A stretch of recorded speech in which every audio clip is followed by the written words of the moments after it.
আমি গতকালকে দেখলাম একজন সাংবাদিক টকশোতে প্রশ্ন করছে, ইসলামী আন্দোলনের এক নেতা মীর জামাল, আপনারা ক্ষমতায় গেলে কি চোর ধরে হাত কাটবেন? উনি তখন বিষয়টা ব্যাখ্যা করে বুঝাচ্ছিলেন, কিন্তু পাশে বসে আছে আরেকজন গেস্ট, উনি মুস্কি মুস্কি হাসতেছিলেন। সাংবাদিক বারবার তেনা ফেসাচ্ছে, মানে উনাকে ফেসে ফালাইব। উনি ডিরেক্টলি যদি বলে দেয় চোর ধরে হাত কাটবো, এই তো পাকিস্তান হয়ে গেল, এই তো মধ্যপ্রাচ্য আবার হয়ে গেল মধ্যযুগীয় শাসন। আল্লাহর বিধান চোর ধরে হাত কাটা, তার সাথে দ্বিমত করা কুফর। এই মসজিদের মিম্বারে বসে আল্লাহর কসম করে বলছি, আল্লাহর একটা বিধানের সাথে আপনার দ্বিমত থাকলে আপনি তাহাজ্জুদ পড়েন, আপনি কাফের। এই তাহাজ্জুদের এক আনা দাম নাই। আপনি হজ করলে আপনি কাফের। এমন কিছু মানুষকে বিনা অপরাধে ফাঁসিতে ঝুলাইছে, জেলখানায় রাখছে। কিছু কিছু বিষয় আপনাদের দ্বিমত থাকতে পারে, আপনি দ্বিমত করুন, সে সুযোগ আপনার আছে। কিন্তু খোলা চোখ নিয়ে বলুন তো, প্রফেসর গোলাম আজম রাহেমাহুল্লাহ উনি যদি হয় যুদ্ধাপরাধী, হোক তিনি রাজাকার, এ বিষয়ে আপনার মতামত আপনি দেন, কিন্তু উনার ছেলে ব্রিগেডিয়ার আজমির অপরাধ কি? উনাকে কেন আয়নাঘরে রাখা হবে? চাকরি তো চলমান ছিল উনার, এই জুলুম কেন হবে?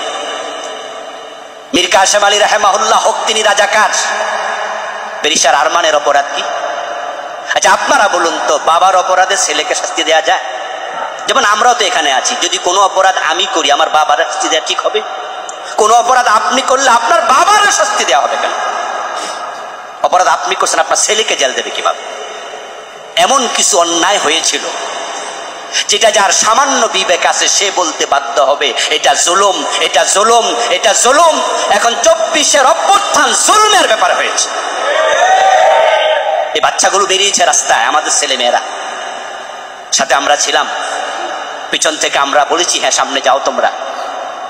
ইউনিভার্সিটির ছেলেরা বের হয়েছে, কলেজের ছেলেরা, মাদ্রাসার ছেলেরা, শুধু জুলমের বিরুদ্ধে বেরিয়েছে।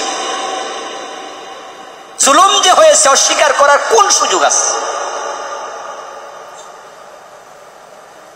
প্রিয় ভাইরা, যাদেরকে ফাঁসি দিল আল্লামা সাইদি রহমতুল্লাহ আলাই, জেলখানে আমি গিয়েছিলাম, ওনার সাথে আমার জেলখানা সাক্ষাৎ হয়েছিল বছর 2-3 আগে। ওনার ছেলে যখন মারা যায়, ওনার ছেলের জানাজায় লাশের সামনে দাঁড়িয়ে তিনি বলেছিলেন যে আল্লাহর কসম করে বলছে, আল্লাহর ইজ্জতের কসম, 71-এর কোনো কাদার সিটা ফোটা সাইদির গায়ে লাগে নাই।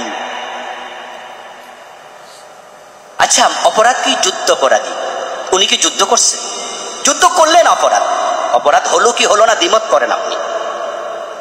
উনি তো যুদ্ধ করে নাই, যুদ্ধ হয়েছে ইন্ডিয়ার সাথে, বাংলাদেশের মুক্তিযোদ্ধাদের সাথে, ইন্ডিয়ার সৈন্যদের সাথে, পাকিস্তান আর্মির।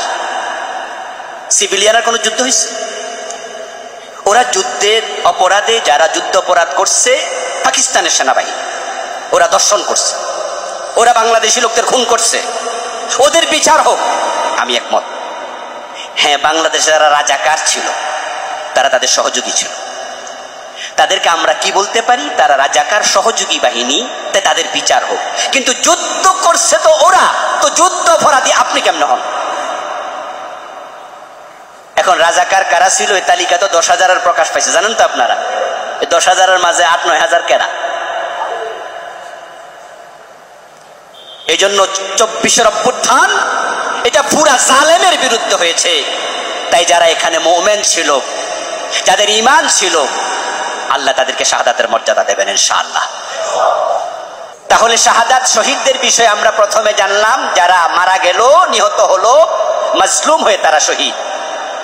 যারা মাজলুম হয়ে নিহত হয় নাই কিন্তু আল্লাহর পথে ছিল, কালিমাতুল্লাহিল উলিয়া, আল্লাহর পথ মানে হচ্ছে আল্লাহর জমিনে আল্লাহর কালাম হবে সবার উপরে, এই চিন্তা মাথায় রেখে কাজ করছে।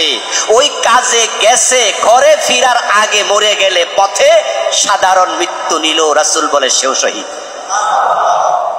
আল্লাহর কালাম উঁচা হওয়ার অর্থ কি? আল্লাহর কালামে আছে ইনিল হুকমু ইল্লা লিল্লাহ, কোরআনের আয়াত। বাংলা অর্থ হলো আল্লাহ ছাড়া কারো আইন চলবে না।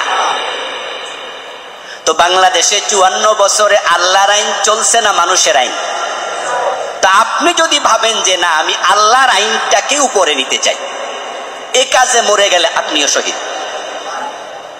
কোরআনে আছে চোর ধরে জেলে দাও না চোর ধরে হাত কাটো। তো বাংলাদেশে হাত কাটার আইন আছে। আপনি এই আইন প্রতিষ্ঠিত করতে চান, এই আইন প্রতিষ্ঠিত হোক, এটা কি কোন দলের এজেন্ডা হবে না সকল মুসলমানের এজেন্ডা হবে? কোরআনে বিশ্বাস করলে এজেন্ডা আপনার। কিন্তু আমার সামনে আপনারা অনেকে আছেন, এই দেশে চোর ধরে হাত কাটা হোক এই চিন্তার সাথে আপনি এখনো একমত নিজে হতে পারেন নাই।